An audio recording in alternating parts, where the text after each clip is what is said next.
आज्ञा आपणकर परिचय मो ना जीसुदान गरडा मो सालम old denomination pastor fellowship adviser भाव में दायित्व तुला अच्छे।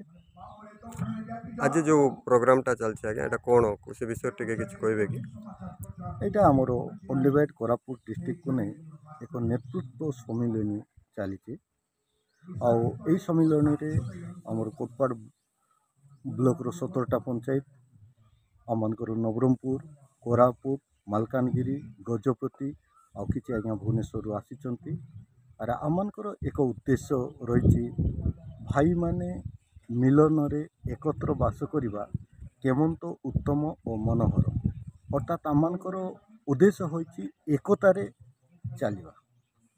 आज्ञा ए मिलनता पाई आपण बाहर क्या डाकी बाहर आसी आमर आर के दिगाल महोदय मुख्य वक्ता हिसाब से ऑल ओडिशा एसोसिएशन रो जनरल सेक्रेटरी दिलीप बोलो आज्ञा आउ प्रभुंकर वाक्य से माने आम समस्त को वितरण करुचंती।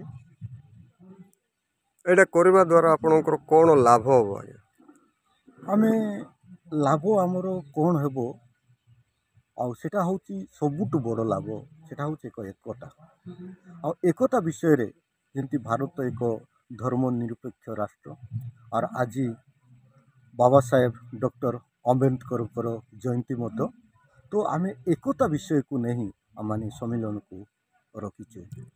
प्राय केते जण आज्ञा ए सभा उपस्थित अछंती आमर प्राय 250 रु 300 जन अछंती सभा रे।